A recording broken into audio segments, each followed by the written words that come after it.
I'm not working no more right now. I just recently left my job 2 weeks ago.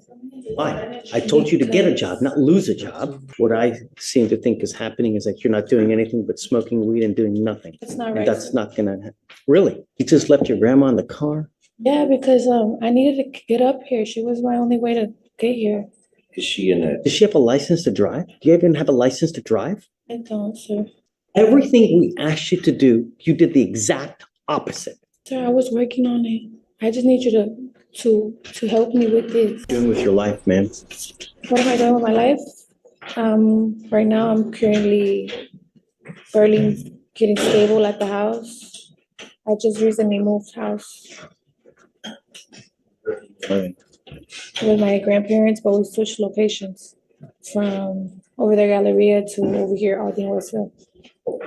Still living with your grandparents. Yes, I'm the only one that lives with them. I'm the one that tries to help them out. Okay. How old are they? They are 65 and up. They don't need help. are they ill? My grandma is. Okay. What do you do? Are you working? You going to school? I'm not working no more right now. I just recently left my job 2 weeks ago. Why? I told you to get a job, not lose a job. I already had a job when I had first seen you, but I left it because it's 40 minutes drive. It's a 40-minute drive away. I don't have transportation right now. So what have you been doing between now and then, in the last 2 weeks? Well, I've been looking for a different job nearby, and I got an interview coming up on the 8th for Academy. I'm sending you for a drug and alcohol test now. What are you going to test positive for? For THC.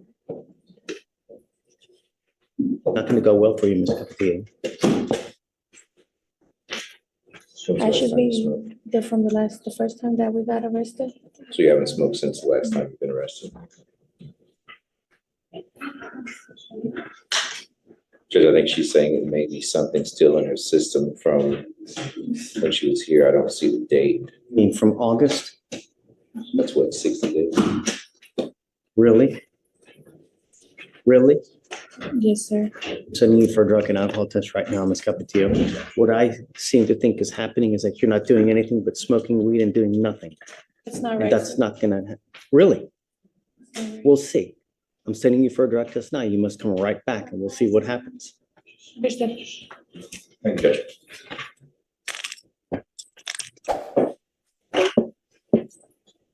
What happened? Positive.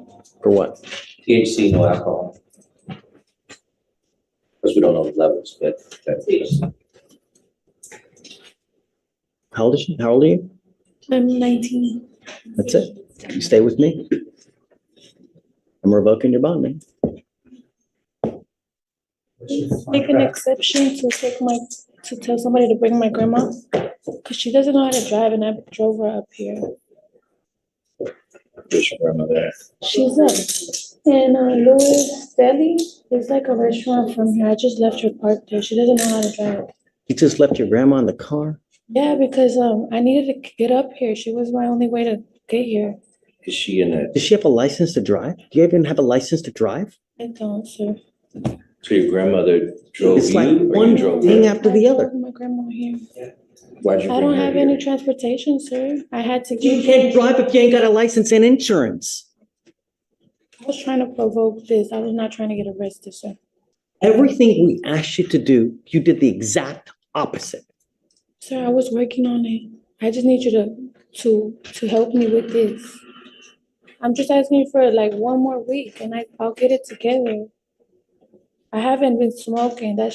I'm sorry. That's been there for a minute. I haven't smoked because I know I have. Yeah, I believe it. The tests are gonna eventually show something else, and you're not gonna believe me. I don't know what to I tell you, can Mr. tell- Slatter, but I mean, it's like, it's literally, it's one thing after the other with Hear me me. out, sir. Judge, can I speak to you? You know what? I don't want to talk about the case, and you're really in enough hot water as it is, because the problem. This right here is the turning point.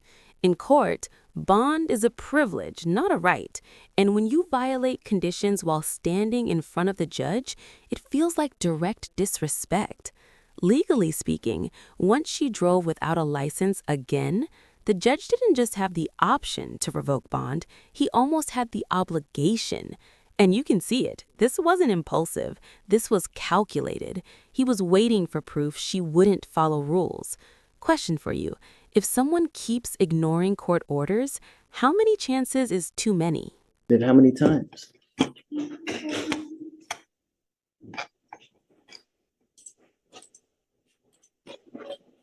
I don't know what to do. I really don't. Try to figure out what our grandmother has to do with.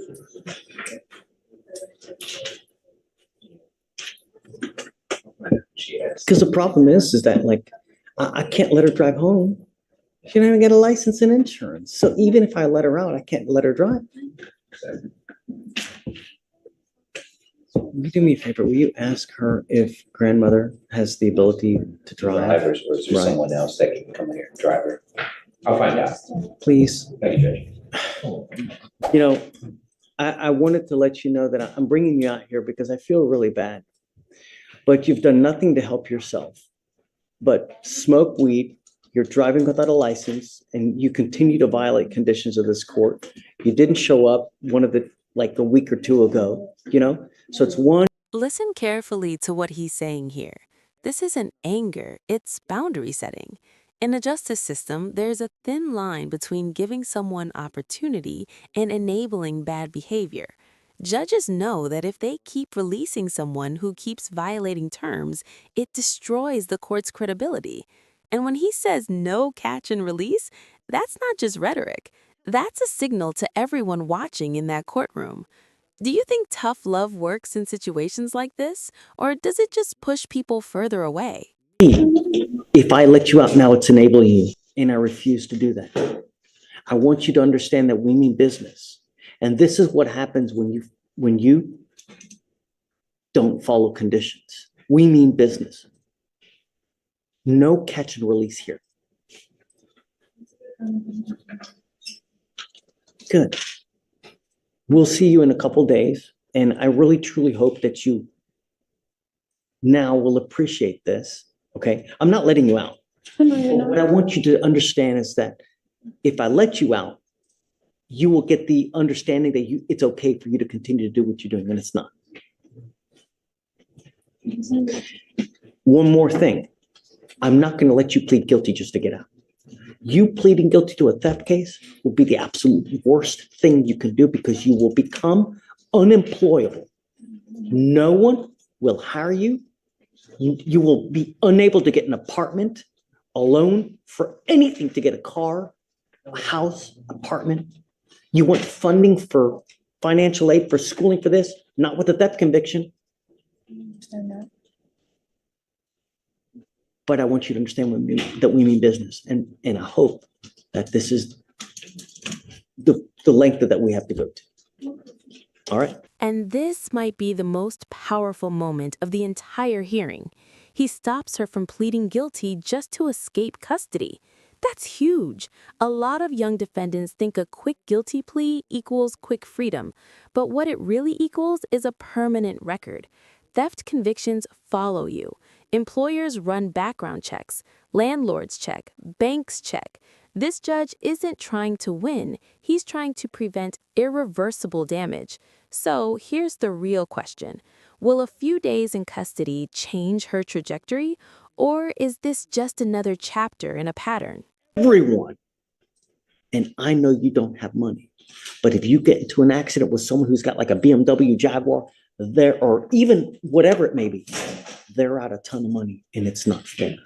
All I'm trying to do is what's fair.